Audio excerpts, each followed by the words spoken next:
Magandang hapon, magandang araw sa ating lahat, sa ating mga followers, viewers. Shout out pala sa ating mga bago nga nakapag-subscribe dito sa ating YouTube channel, no?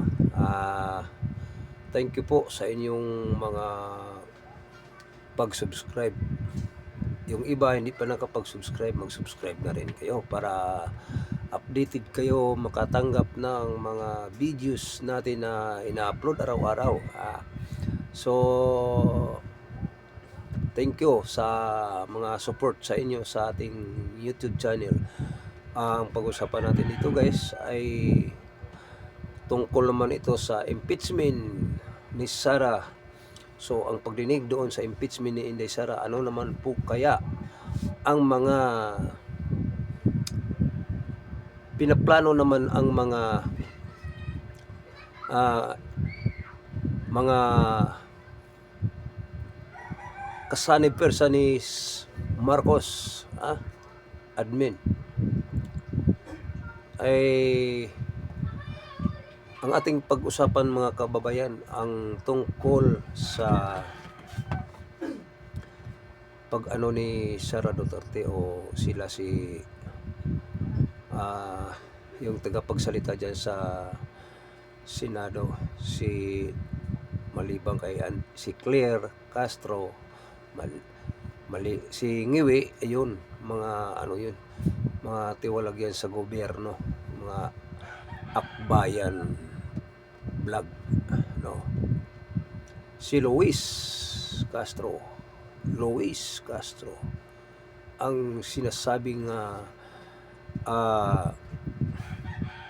abogado ba ito si Luis Castro? Totoo ba yung abogado? Kasi puro mga fake news ang mga ginagawa nila dyan sa Senado. Ito si Luis Castro, Ikaw, Luis Castro, abogado ka ba? Ako po nagtanong sa inyo. Pati ito si Ngiwi. Abogado ba ito? Itong yung kasama ni Luis Castro sa Senado nga madalas magbigay ng fake news, walang katotohanan nga mga paratang. Makaihi kayo sa pante nyo, makaihi kayo sa sarwal nyo kapag si Inday Sara ang umuupo dyan sa Malacanang sa 2028, malapit na. Siguraduhin ninyo, Luis Castro, o ito kaong Ngiwi, yung ito si Luis Castro, isang akbayan vlog, tiwalhag ito sa gobyerno, ngayon siguraduhin ninyo nga kayo hindi kayo maihi sa pante, hindi kayo makaihi sa sarwal, kasi lahat kayo mananagot. Nako po, masikwate kayo dyan. Magiging sikwate kayo dyan pagdating sa panahon. Sana hindi mangyayari yan. Hanapan ninyong paraan si Sara Duterte nga ma-impeach.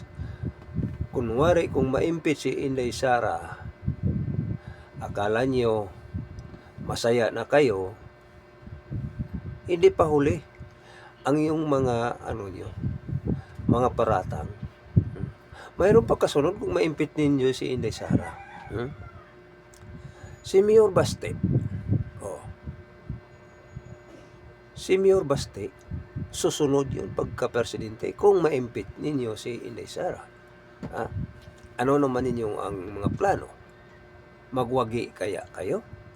So, kayong mga kababayan, sa palagay nyo, magwagi kaya itong mga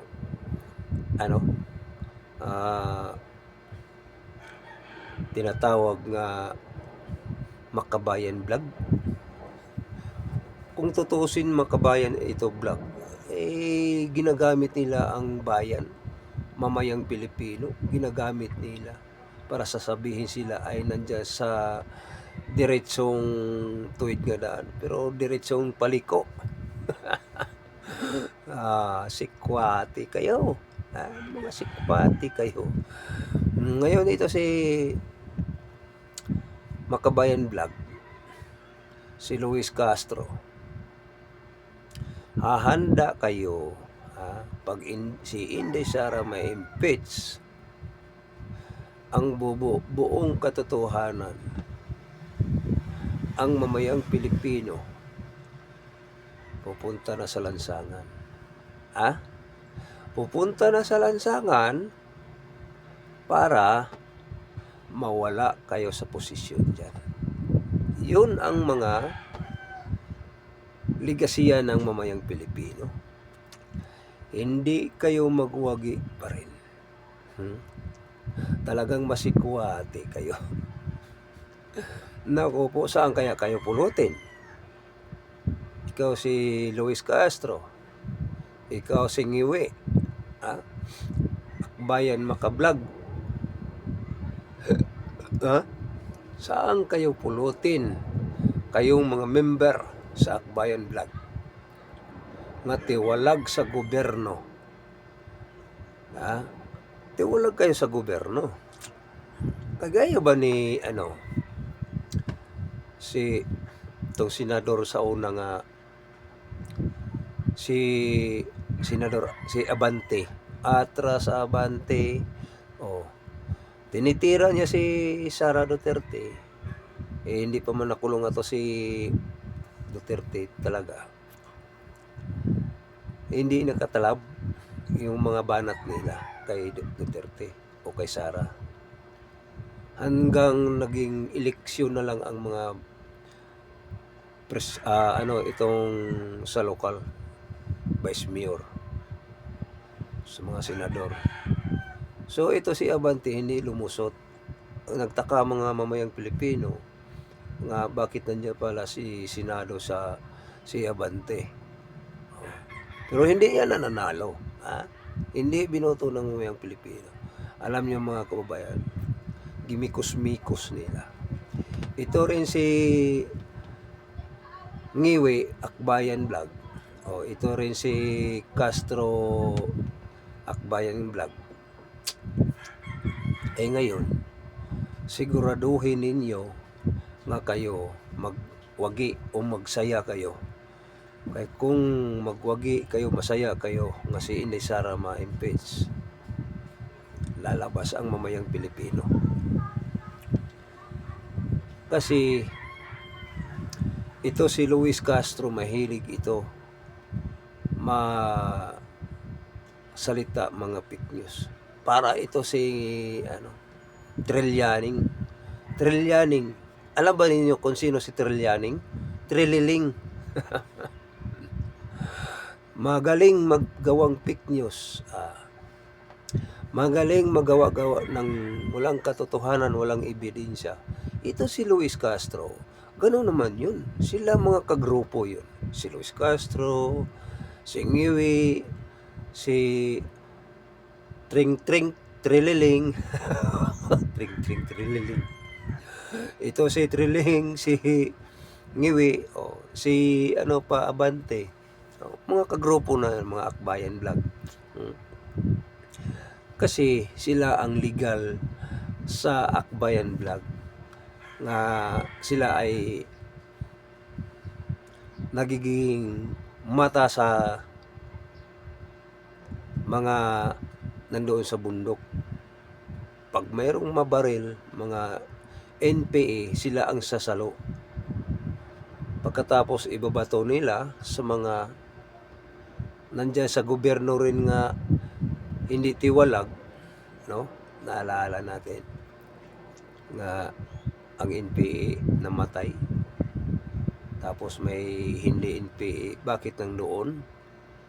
Yun, sila ang sumasalo, sila ang mata, nga sila sasabihin sa mamayang Pilipino, sila ang mata sa katotohanan, pero sila ang mata sa katiwalian. Yun ang totoo. Luis Castro, wala kang kwenta, wala kang utang na loob. Ikaw ngiwi. Magaling kayo sa gawa-gawa nga walang katotohanan. Luis Castro, totoo yun. Ang mga paratang, mga sinasabi nyo nga kayo ang nandyan sa gobyerno. Oo natin, nandyan naman kayo sa gobyerno eh. Mata kayo sa nandoon mga kasama nyo doon sa bundok. Kayo ang mata. Kayo ang sumasalo kung mamatay ang mga kasanib pwersa ninyo. Kasi magsabi naman kayo ay nandyan sa katuwiran, katuwirang mali, mga kapiknyusan. Pero siguraduhin ninyo nga si Sara ma-impeach. Kaya kung hindi ma-impeach si Inday Sara, uupo talaga si Inday Sara sa 2028 pagka-presidente. So lagot din kayo, di ba? Ayusin ninyo nga hindi kayo mag-ihi o hindi kayo masikwati. Kaya kung masikwati kayo, nako, wala. Nakakahiya kayo. So, yan ang ating mga sinasabing kapiknyusan. Marami kayong mga fake news. So, masasabi na lang natin dito, impeach pa more. Impeach pa more. Kaya kung di ma-impeach, madadali kayo dyan. So, yun. Sa itong hapon, maraming salamat sa nakasubaybay sa ating YouTube channel. Maraming salamat sa inyong pag-subscribe dito sa ating channel. So, maraming salamat. God bless. Magandang hapon.